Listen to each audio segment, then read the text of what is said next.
welcome to All Things STEM with Ashley. I'm super excited for year 2 of our Men in STEM series, Allies of Women in STEM. Today we have Damien Burks here. Welcome.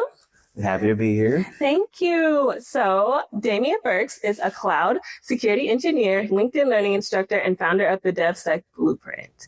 Damien works at the intersection of cloud engineering, security, and automation, building preventative and detective controls for large-scale regulated environments while helping teams ship secure software at speed. Through his courses, content, and open source work, he's on a mission to turn cloud security theory into practical systems that actually work in the real world. So, Damien, tell us about you, your journey, yourself. Yeah, absolutely. So, my tech journey really started when I was 16.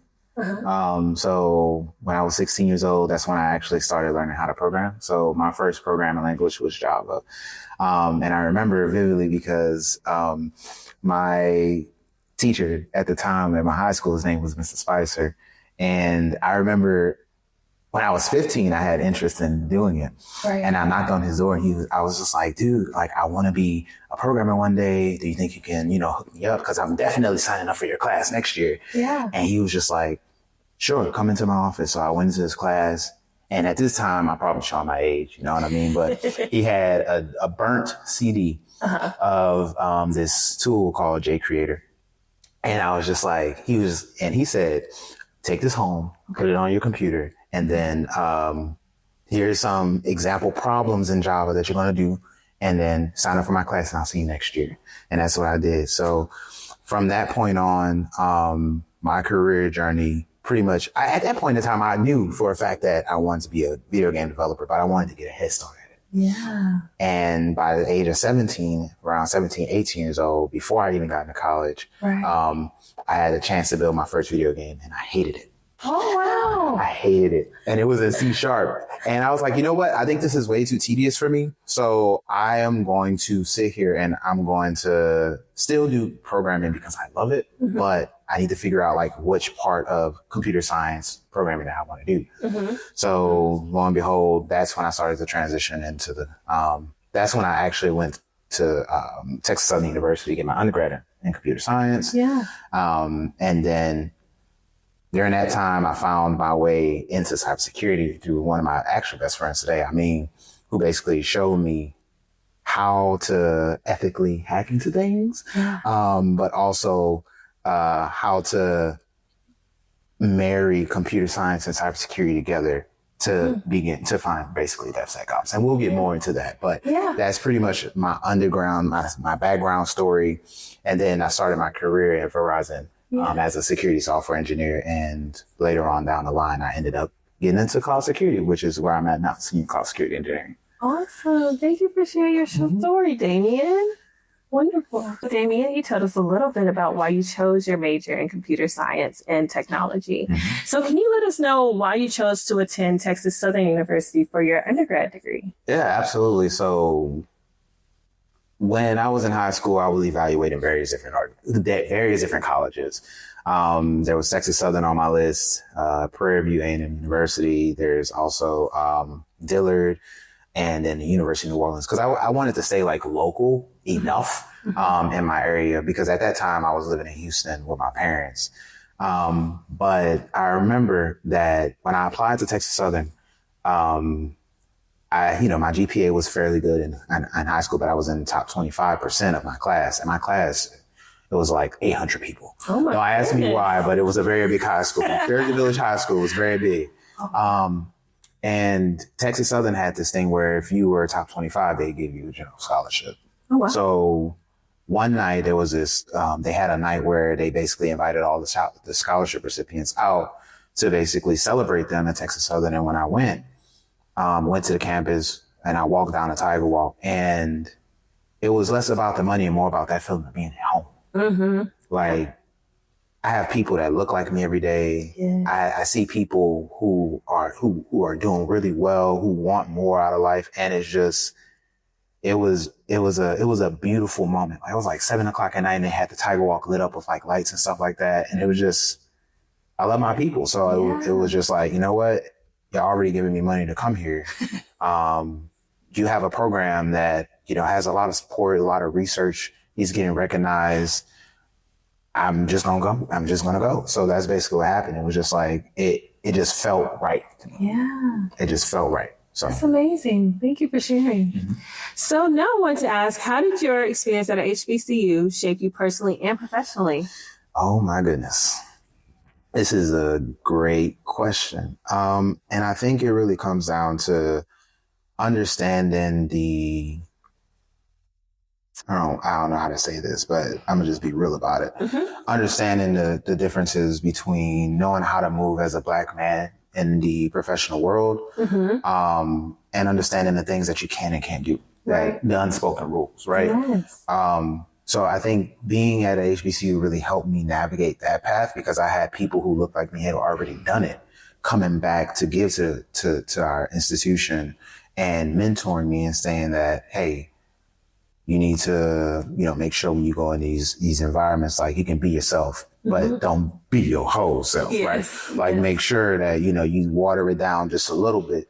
And also it was the other part of it is when you go to HBCU, like I'm gonna just be honest with y'all, like it's not as you're gonna run into a lot of issues that you may not face if you go to a different type of institution like mm-hmm. a PWI or MSI. Mm-hmm. And the thing that it really helped, the one thing that it did was prepare me mentally, because it taught me how to be resilient.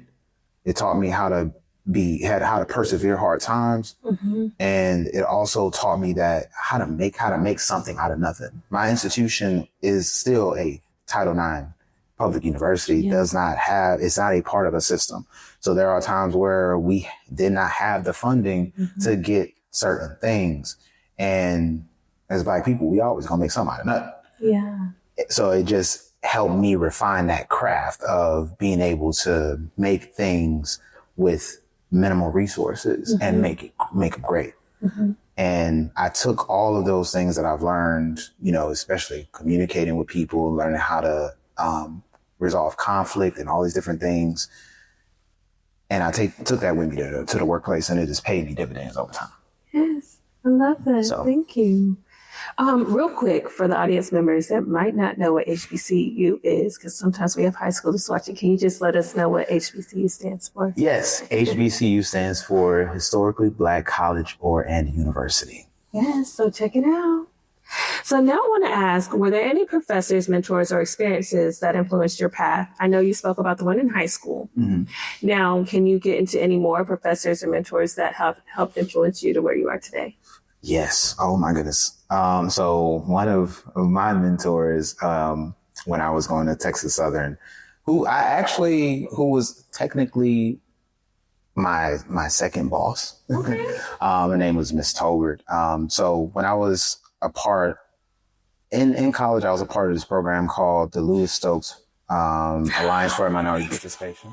Yeah, LSAMP. So, with LSAMP, it's basically a program that fast tracks people who are interested in becoming PhD or going post-grad, right? Mm-hmm. Master's degrees and PhDs. But our biggest thing was we want people to go ahead and go get PhDs in the STEM field. Right. Unfortunately, I did not do that, but I did get my master's. We'll talk about that later. Yeah. But she gave me so many different opportunities going mm-hmm. to speaking in different conferences and doing research for my department mm-hmm. that the amount of skills that came from that, the real world experience that I got from it influenced my path indirectly, because the thing that I honed the most when I was in college was not necessarily the technical skill, but it was the soft skills first. I started with soft skills first. That's important. And then I'm learning the technical skills when I'm going to these classes and then mm-hmm. doing my internships. So she influenced me in that right. And then I had another mentor, God rest his soul. His name's Paul Brazier.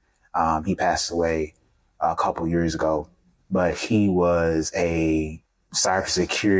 was pretty much a leader in cybersecurity, but in the oil and gas space. Mm-hmm. And he basically took me and also a couple of other folks in our cybersecurity club that we started on the campus under his wing and showed us how to navigate the corporate space mm-hmm. as Black cybersecurity professionals, because at that time in Houston, there weren't that many.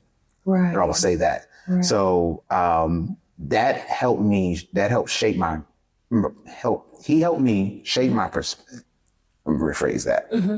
He helped me set realistic expectations on how I can move in this field, but also help add additional perspectives. Right. And because of his guidance and his mentorship and his leadership, it helped me.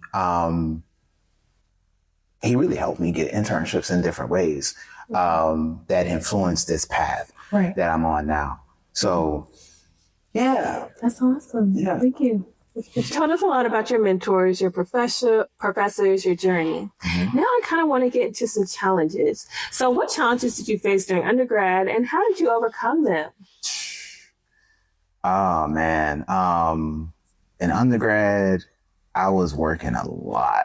And I mean, like a lot, like there were times, like I would say I was on campus at least from 7 a.m. in the morning all the way until like 10 at night. And I do that 5 days a week straight. The biggest challenge for me, I would say, because there are two challenges I'm gonna point out. One is I didn't even have time, right? But I had a lot of responsibility. So during that time in undergrad, I was working for the Office of Information Technology, OIT, and I was desktop support there. And I start my shift in the morning. Then I go to class, and then while I'm in class, people are still hitting me up, asking me questions about how to fix computers. And, you know, I'm coming in there with my little OIT badge on because I'm just getting out for work, trying to do my job in class and stuff like that. So it's just like I'm never checked out mentally from work. I'm always at work. Correct. And having to set those boundaries was nearly impossible, to be honest with you. Mm-hmm. And then I will say the second thing was, time management. The second thing I would say was overloading my schedule when I didn't really have a choice. Mm-hmm. So at my university, in my institution, the biggest issue was we had low graduation rates and low retention rates. Right. And there was this hidden rule that we had when, in order for a class to be offered in your curriculum, you need to have at least 10 people for undergrad. And I think it was like 8 for grad, right? Mm-hmm. There were times where I would have to take 18 credit hours or add additional ones because the class that I need to graduate would only be offered at a certain time. Oh, wow. And having to juggle that, the stress of keeping up with 18 credit hours working and also having to go and do LSAMP hours on top of that and research. Oh my word. It was tough. So my biggest challenge was really time management, and I overcame it, but at the expense of getting subpar grades in certain classes. And that ultimately comes from, in college, like, if you want to get a straight A's, there's sacrifices that you have to make in order for you to make that happen. Right. And I sacrificed my grades to keep my schedules the way they were so that I can graduate on time. I didn't have a perfect 4.0, but I made sure I had something a little bit above a 3.3. Yeah. So that's really pretty much where we were. That's good for the bandwidth that you had. Yes. Oh my word. So when you said you got to overcome those challenges, did you have a planner that helped you? What tangible skills could someone in your shoes use to overcome that? Yeah. So I love how you phrase that question. So my second semester in college, my professor, Dr. Kreiner, had us do this exercise. And it was in this class called Fun Machine Computations. And really, it was just about computer theory at that point, just understanding how the computers worked. Okay. First day we get in the class, he said, I need y'all to get in an Excel spreadsheet and I want you to write out your count in an Excel spreadsheet. Mind you only have 24 hours in a day. So you need to add in time for sleep. You need to add in time. It's going to take you to commute to school. You're going to need to add in time for your job. You're going to need to add in time for your classes. You need to add in time for study. Right. So I did have a plan and I did have a planner, and that planner sometimes got adjusted every week. Right. But what you want to do when you're in college is you want to have your schedule mapped out to the T when it comes down to when you plan on going to sleep when you plan on getting the class, how long your class is going to last, and then building in that time. So it's more or less like during that phase of my life, you make time for the things that you need to make time for because you reserve it, right? Yeah. And that's what happened. Phenomenal. I have to do that today. I have to do it right now. Yeah. I have to plan out how long I'm going to eat, how long I'm going to the gym, to get to the gym, to work, to this, to, volunteer. I have to write it down. Yes. I look crazy. I even put the grocery store. Yep. Yeah. I get this long in the grocery store. Yeah. Sometimes I even have to set alarm clocks to be like, hey, I need to be outside in my car driving home by this time. Well, thank you. Those tangible skills I feel like are super helpful because a lot of times we're like, we want to get it all done, but we don't have a way to, schedule it out like you just spoke about. So thank you for sharing that, Damien. So now we're going to get into tools that students can have in their toolbox for transitioning from college to the workplace. What are 3 tools that students should have in their toolbox when transitioning? I know you spoke earlier on soft skills. Yes. I know we just talked about time management. Are those some tools or do you have 3 more or talk to us? Oh, absolutely. So when you're going into the workforce, depending on where you are, I'm just speaking generally just for the tech, right? Soft skills are very, very important. You need to know how to communicate. You need to know how to resolve conflicts, de-escalate situations, and just outright knowing how to figure out who you're dealing with and knowing people. You have to know how to navigate different spaces. And all of that comes underneath soft skills, right? Know how to read the room and all those different things. So soft skills are very, very important. Yeah. That's one thing you need to have. The second thing you need to have is time management, right? And I'm not talking about just managing your time and making time. I'm really talking about defending it. Because when you get into corporate America, you're going to run into situations where there are going to be priorities that are going to pop up that may push you in a different level. Like some days you may work 8 hours, some days you may work 12 hours, and it really just depends. So you have to be very, very intentional about defending your time so it doesn't eat up your time and burn you out. And then the third tool that I recommend on top of time management to help you defend your time is setting boundaries. Ooh. Boundaries are very, very important. You want to make sure that you get really good at setting aggressive boundaries to help defend your time so that you don't burn out. Corporate is a marathon. It's not a sprint. Mm-hmm. So in order for you to last longer, you have to make sure that you set the appropriate boundaries to manage your time. And then in order for you to be able to do all of that, you're going to have to practice those soft skills, right? To be able to communicate what it is that you need for people, to be able to set those boundaries and defend your time. So you see how we kind of map all of that back together? I love it. The technical aspect of things it's one of those things where you're going to have to do it regardless. Right. But they don't talk about the other aspect of it. I'm telling you the other aspect, which is the soft part of that life, the soft skills, the time management, and defending your time and setting those boundaries. Excellent. You need a book. We need the podcast, the book, the tour. We need it. Okay. So you spoke about how you got originally interested in cybersecurity with your professor when you had the CD in high school. You spoke about your journey in college with LSAMP and other courses and things like that. Can you walk us through how you broke into the cybersecurity and tech industry post-graduation or during those senior seasons to get to where you are? Oh, yeah. Yeah. Oh, yeah, absolutely. I can tell you that. That's I know you said Verizon, but yeah, how did you get there?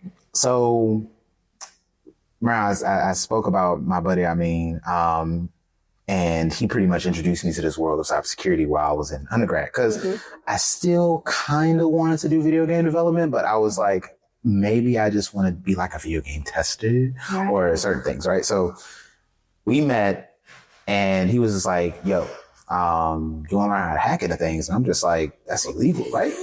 Like, bro, that's illegal. He was just like, no, there's a thin line between unethical and ethical hacking, right? Unethical is basically illegal. Ethical means that you get paid to do it or it's legal to a certain degree.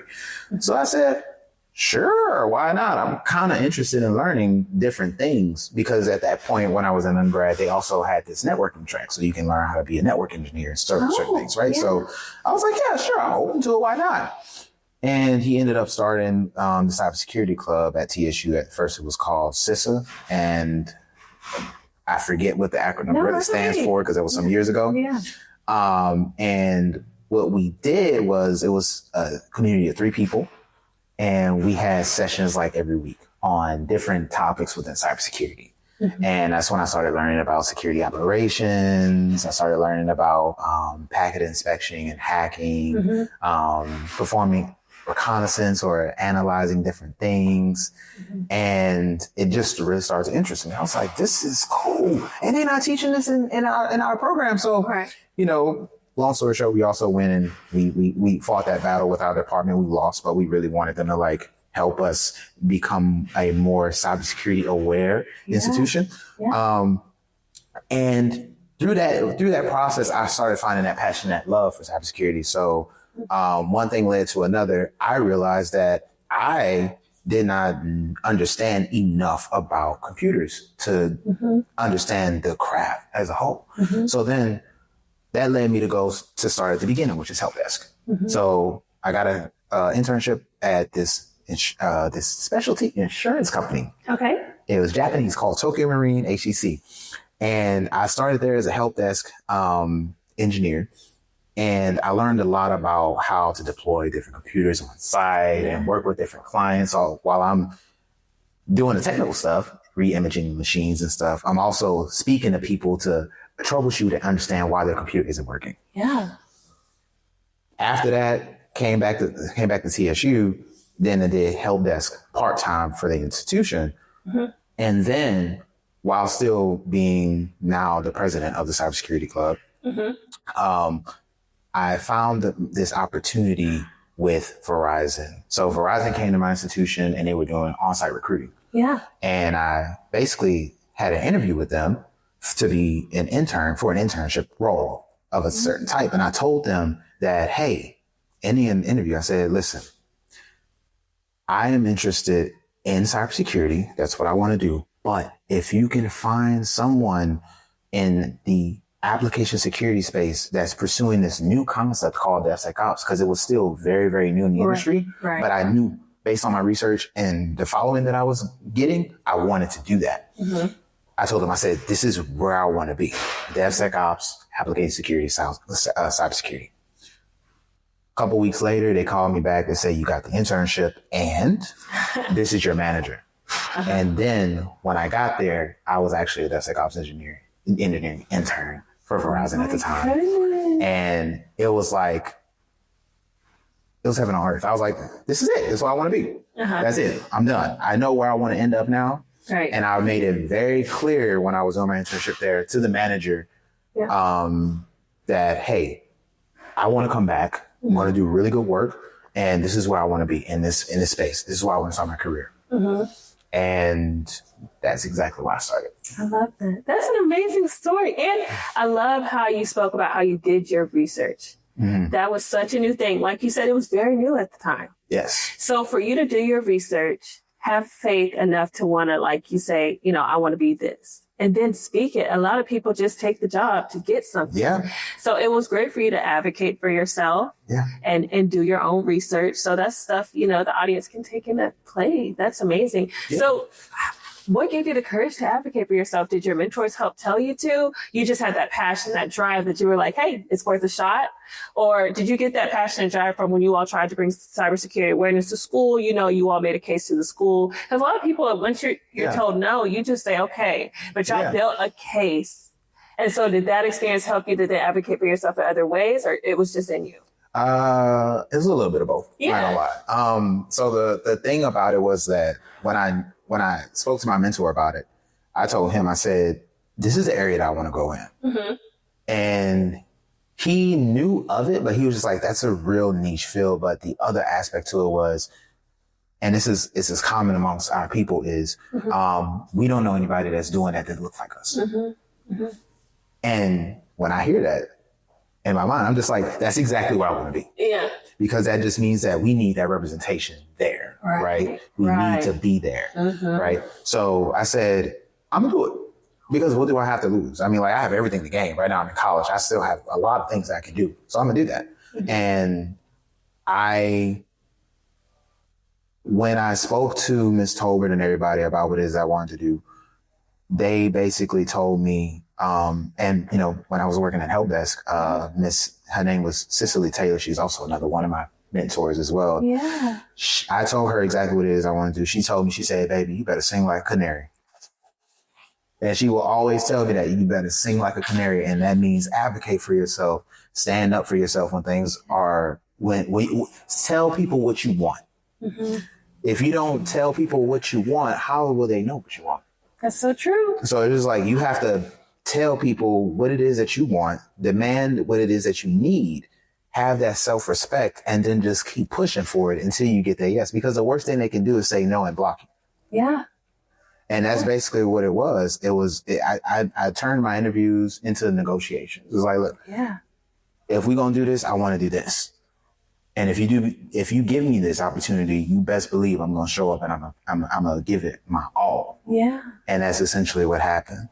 And then on top of that, like, you know, I still was interested in pursuing different other aspects of cybersecurity because the Verizon offer was not the only offer I had coming out of college. Right. I had an offer at Chevron for doing like, you know, the cybersecurity leadership development programs. When you get in there. And then I had another offer from this company called ReliaQuest that wanted to start me out as like a security analyst, but that was all the way in Vegas. Oh, far from Texas. Very far. So, and the thing about it is when I spoke to people about that and I showed them the opportunities that I had, they were like, okay, so you taking Chevron? And I was just like, no. And to be honest, Chevron paid me more. They actually was going to pay me close to six figures, if I'm being honest, starting out of college. But this is where it's one of those things where I'm going to leave with y'all is you have to be intentional about where you want to go. Because I knew where I wanted to start. It was already in my plan. And the manager that managed me at my internship told me he wanted me back. And he said, I'm going to give you this offer by November. And it came in November. So he kept his word. So I took that offer, even making less than what I could have made at Chevron, and jump-started my career and moved up to Dallas. Yes. And you built that relationship. Yes, I did. That was more important, building your network and that relationship than taking where the money is, because that can get you further. Exactly. Because when people advocate for you, that's so important. Exactly. Love it. Damien, you are amazing.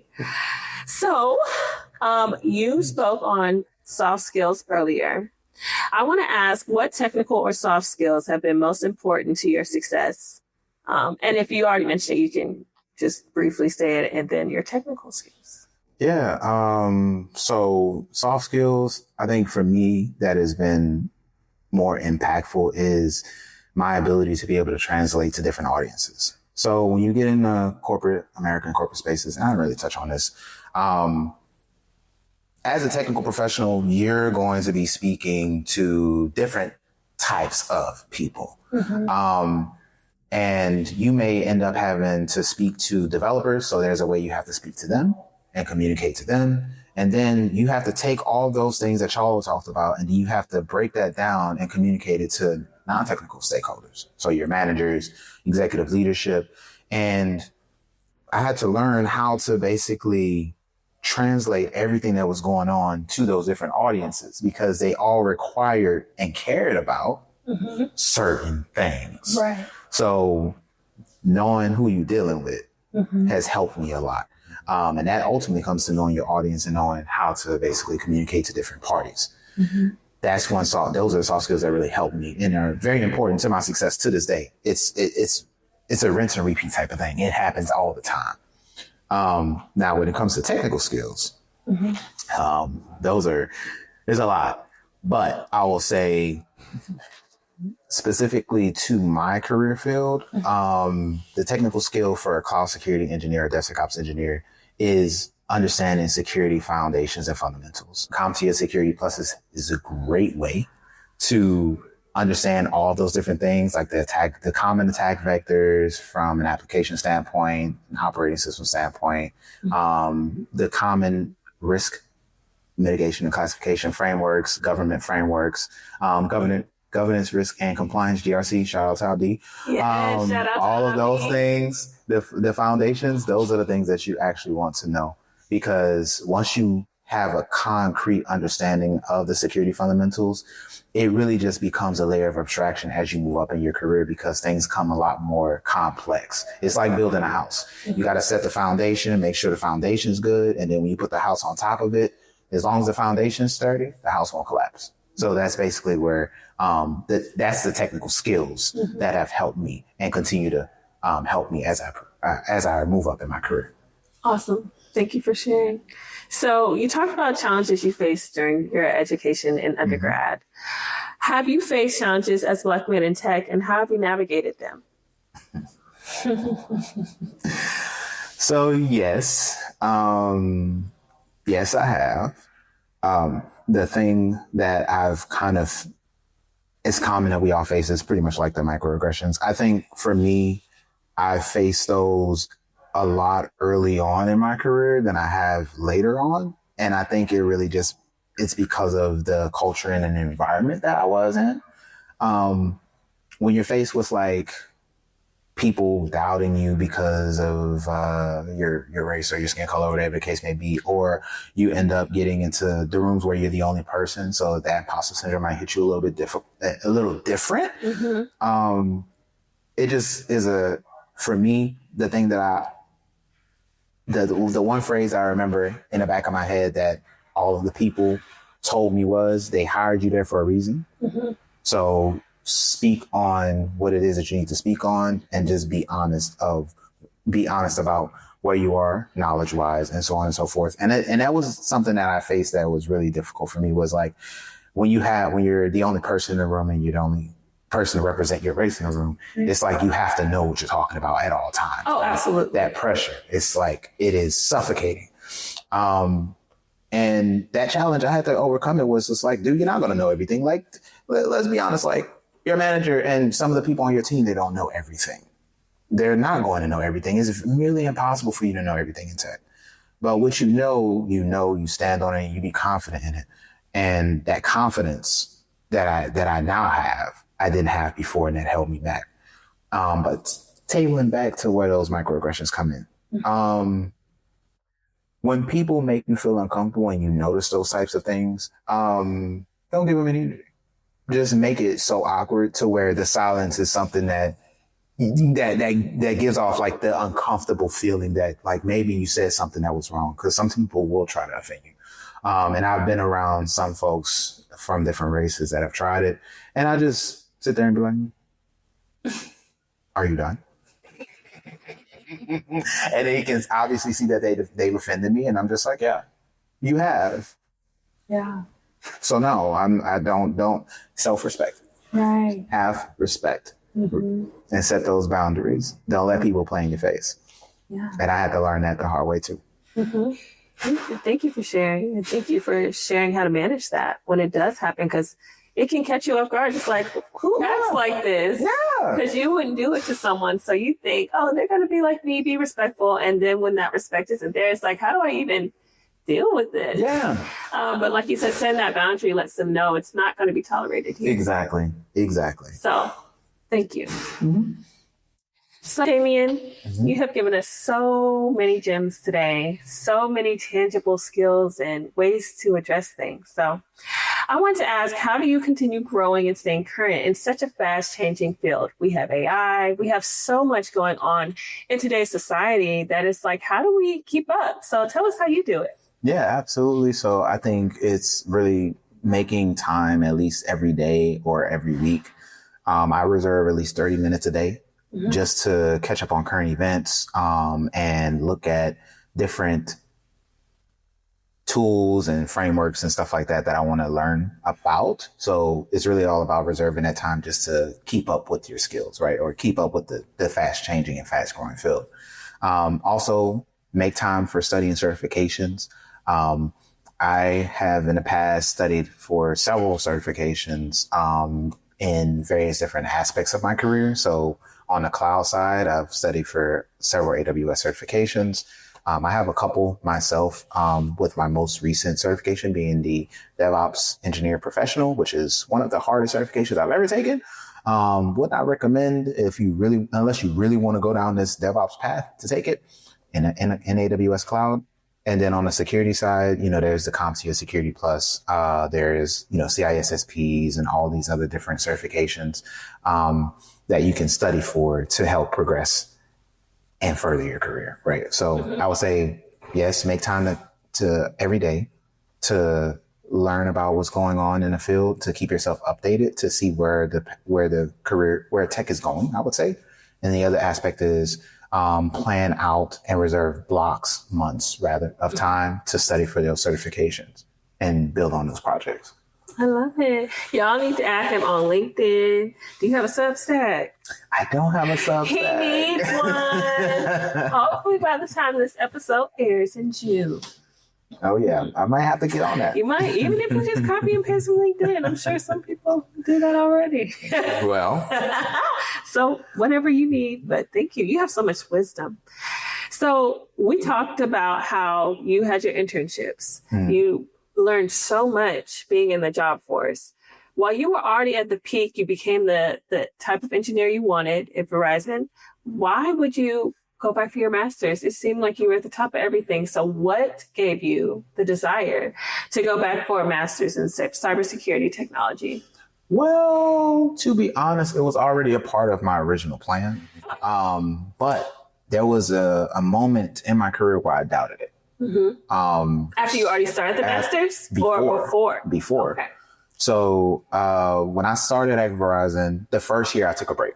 I was like, okay, I'm going to take a break. I'm going to get cemented in my career and I'm going to get my groove on, make sure that, I'm adjusting to this new way of life. I just left my parents' house. I'm living on my own. I got actual adult responsibilities now. Like when I'm sick, my rent still got to be paid. So I got to make sure, things get paid on time. Right. So one thing, of course, if you're starting your career, make sure you take time to adjust to life. And during that time I asked myself, I was like, you know what? There are people that are in this field that have been in this field for years that don't even have a master's degree and are in like director positions, like senior leadership roles. So then I started asking myself, well, what's the reason to go for a master's degree? That's when I talked to my mentor. And my mentor is just like, boy, if you don't get that master's degree and stop playing, he's just like, you need to go ahead and get it, because at the end of the day, you have to remember that as a Black man, you have to do twice as much to get half of what they have. So I said, you know what? Valid point. Let me go ahead and do it.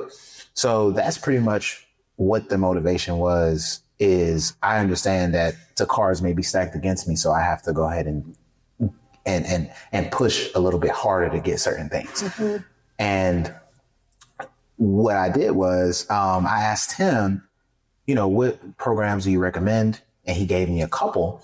And his wife went to, before it was University of Maryland Global Campus, it was University of Maryland University College. And she told me that the program was phenomenal. And she was at the time like a director of information security at Entergy. Oh, wow. So I was like, okay, bet. I applied, I got in, and that's where we were. Yeah. I love it. Thank you.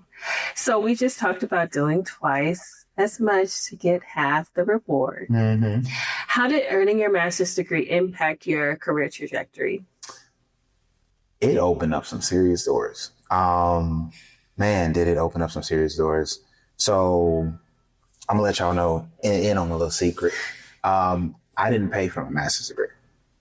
And I'm gonna say this. I didn't pay for 95% of my degree. I only paid for 5%, which was the little bit extra from taxes and then also the cap and gown. But during that time, I left Verizon. I was still pursuing my master's, and I had Verizon pay for part, and then Citi paid for the rest. And when I got that master's degree, I was promoted to SVP, Senior Vice President of Cloud Security Engineering at that time. Oh, my word. So my master's degree pretty much opened up an additional door for me from a managerial standpoint. certain companies and certain fields, when I got into the city, a lot of the folks who were in these leadership roles had master's degrees and up, and it kind of became a solid requirement. Mm-hmm. So if I wanted to pursue and go into management, having that master's degree was pretty much an accelerant for my career, because the degree itself trained me to think bigger and think less about the small technical things and technical problems, and more about how do you shift and change the culture at an organization from a security perspective. And I had that knowledge and some of the wisdom from that program to influence some of the decisions that I was making. My boss and them recognized that, and they wanted to promote me higher and higher when I was there. So yeah, it changed. It definitely helped. I will say that. That's amazing. Well, you already answered my next question. Really, it was, what advice would you give someone considering grad school in tech? You just told so many rewards you got from getting that master's. So, I mean, what advice would you give them then? Do it. Do it. Do it. And I will say this, do it. You have more of a reason to do it if your company will pay you for it. Mm-hmm. At that point, it's not really there's no reason for you not to go and do it, because most organizations will invest into you. You just have to make sure you have to ask the right questions, see what tuition assistance or reimbursement programs that they have, and then make that commitment to get the degree. And it pays, and it'll pay you in the end, because you didn't come out of your pocket as much to pay for a degree. Mm-hmm. And the thing about degrees that I tell people is that degrees never expire like certifications. It always stays with you. It's something they cannot take away from you. Love it. And as long as you have that piece of paper, the doors for certain positions are going to blast right open. So that's amazing. Thank you, Damien. So you have such an amazing career journey. You make such a great impact at your company, and you also make an impact in the community. So I want to pivot, and can you tell us about your business? Yes, absolutely. So my business, it's called the DevSec Blueprint. And what it is essentially is it's basically an open source learning platform. And I'm speaking platform because we're going through a whole restructure right now with the current website, that it's geared to helping people become cloud security developers and DevSecOps engineers.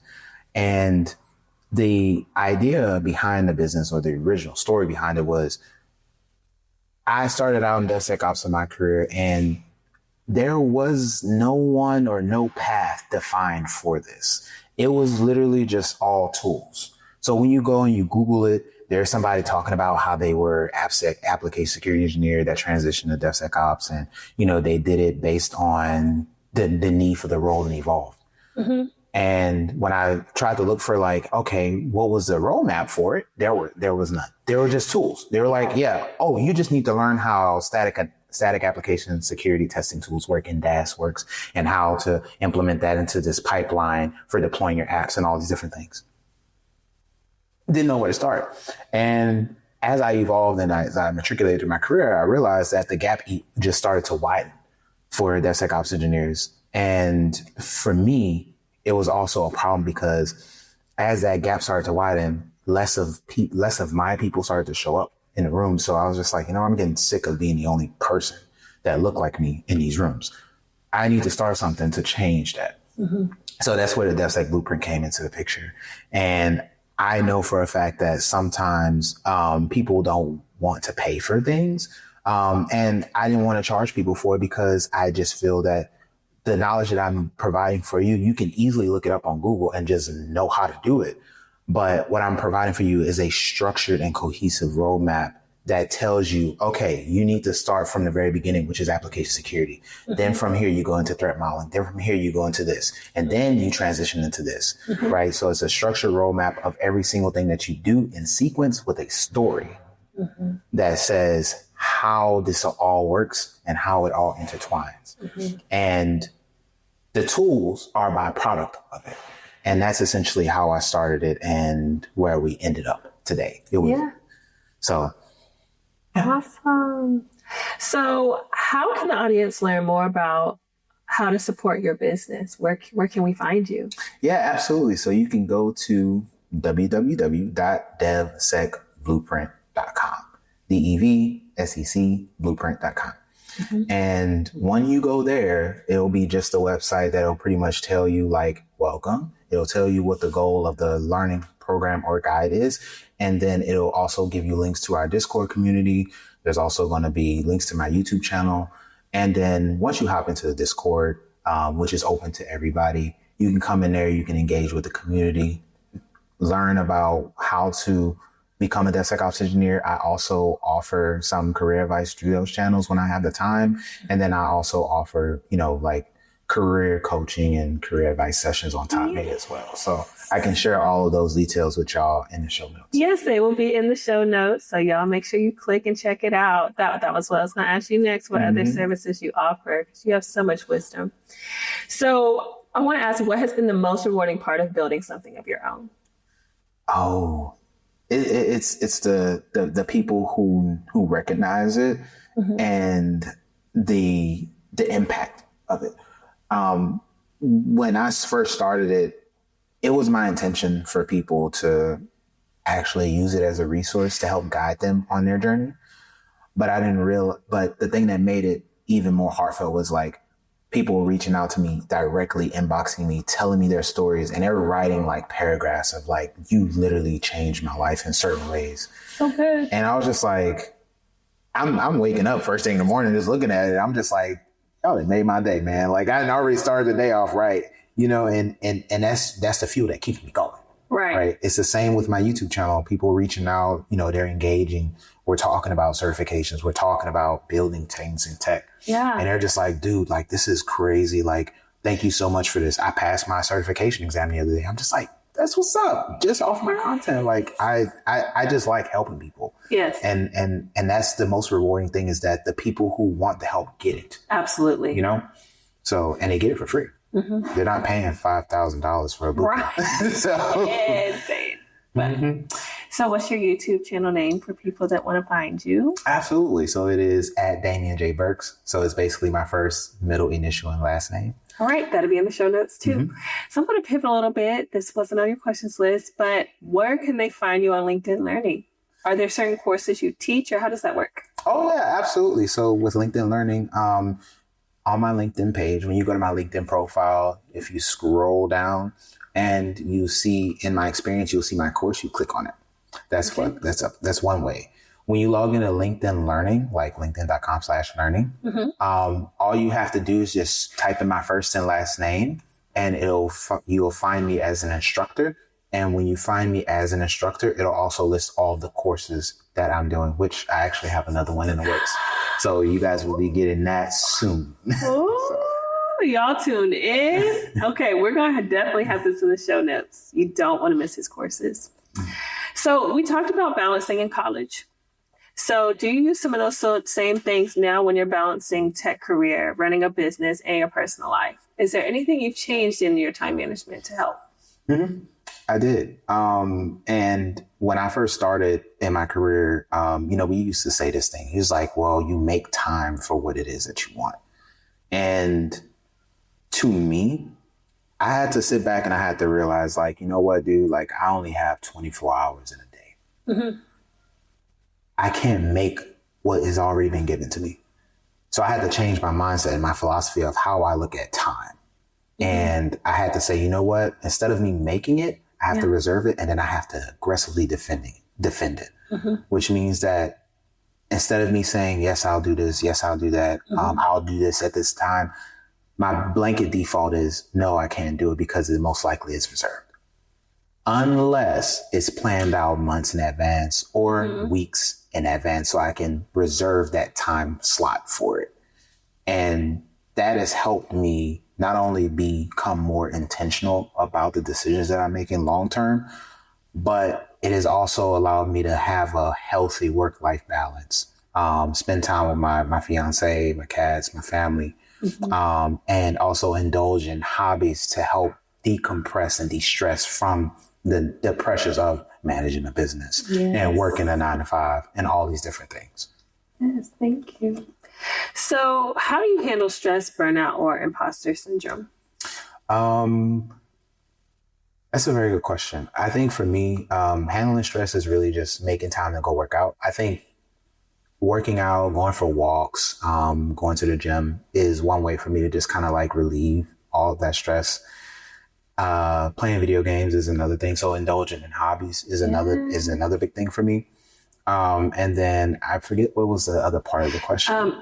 Stress, burnout, and imposter syndrome. Oh, imposter syndrome. Yeah. So imposter syndrome is an interesting one only because it shows up in so many different ways. For me, understanding that you can't be perfect and perfectionism is just the figment of your imagination has helped me manage imposter syndrome. It has helped me be honest and understanding that I may not know what it is that someone else may know, but I'm willing to learn it and willing to make that time for it has helped me manage it. And then the third thing for that is also learning that like, you wanted me here for a reason and you've given me this opportunity. I'm here, and you gave me this opportunity because you saw something in me. And I know I have whatever it is that you saw in me. So I'm going to continue to build onto that. So that's how I manage it. It's just affirmations. Yeah. Yeah. And burnout is really just always taking time for you and indulging in those hobbies and knowing your limits and making sure you don't push them. Yes, thank you. So what advice would you give to a young minority Black man who wants to pursue a career in tech or cybersecurity? One word of advice I would say for that is this. Just do the work. It is a challenging field. It requires and demands a lot of time. Put in the time, put in the effort that it requires. Do your research, right? And then reserve that time and just put in the work. And learn out loud. Whatever you're doing, whether you're trying to get into it or you're already in it, you just want to get into another part of the field, transition into it, into a different sector, learn out loud. Because what that'll do is that'll help you build that brand. You end up meeting different people who may be on the same path as you are. And people who are looking for you, when they see what you're doing, they may even reach out to you on LinkedIn and hitting those DMs and give you the job opportunity or the conversation that you need to know what it is that you want to do, or how to get there. So, really, those are the advices that I'll give for them. So it didn't turn into one word, but it turned into no, like this. No, it doesn't have to be one word. So, it was just one type, one thing you would say, and you gave amazing advice. So back to your career a little bit. What accomplishment? Doesn't have to be a career. It could be college career, your whole STEM journey. What accomplishment are you most proud of? Honestly, I would have to say becoming a LinkedIn instructor. Yeah. I think that is probably one of the biggest accomplishments in my life that I'm proud of. And the reason is because like it has allowed me to give back in a different way where there's like a dedicated platform for people who actually want to learn something. And of course, like there is a subscription for LinkedIn Learning, yes. Yeah. But I do think that the amount of impact and engagement I've gotten so far has allowed me to pretty much blossom. The learnings of working with the producers, learning how to communicate and tell that story during recording time and all these different things has all transitioned off of the LinkedIn Learning platform and has been integrated into like my professional career. Yeah. So that's one thing that I'm actually really proud of because it's the platform and the amount of engagement and the impact that I've had so far has been nothing short of amazing. Awesome. So before our last question, I want to ask, is there anything else that you would like to share with the audience before we close out today? Yeah, absolutely. I'm going to double down on two things. If you're in college trying to get into the career field and get into tech, I know with AI, there's a lot of concerns, right? AI is not here to replace anybody's jobs. It's here to enable people to get things done faster. So if there's anything that I want you guys to pay very close attention to and learn, it's AI. focus on learning a lot about AI. The second thing is make sure you learn out loud, share your learnings, and lift as you climb. And the third thing is defend your time. Don't make it, defend it. And that's it. I love that. Thank you, Damien. Mm-hmm. So our last question of the day is, what are 3 tips for success that you want to leave with the audience? Yeah. So 3 tips for success. I'm just going to keep doubling down on defend your time. Make sure you do that. Time management is very, very important. The second thing is double down on those soft skills. Make sure that you know how to effectively communicate to people. Make sure you know how to translate between different audiences. Know your audience. Know who you're dealing with. And then the third tip above all else is understand that when you get into your career, it's a marathon. It's not a race. Set boundaries. Take care of yourself. You comes first, because at the end of the day, if there is no you, then you don't have a career. And then you're going to get burnt out. It's going to be a lot of stress. It's going to be a lot of turmoil in your life. So make sure you take care of you above all else. Yeah. That's the key to success. Take care of you. Thank you, Damien. Thank you for joining. Thank you for your time. I appreciate it. Thank you all for watching and tuning in. Make sure to like, follow, and subscribe his channel, as well as All Things STEM with Ashley. And we will see you next time. Bye-bye. Take care.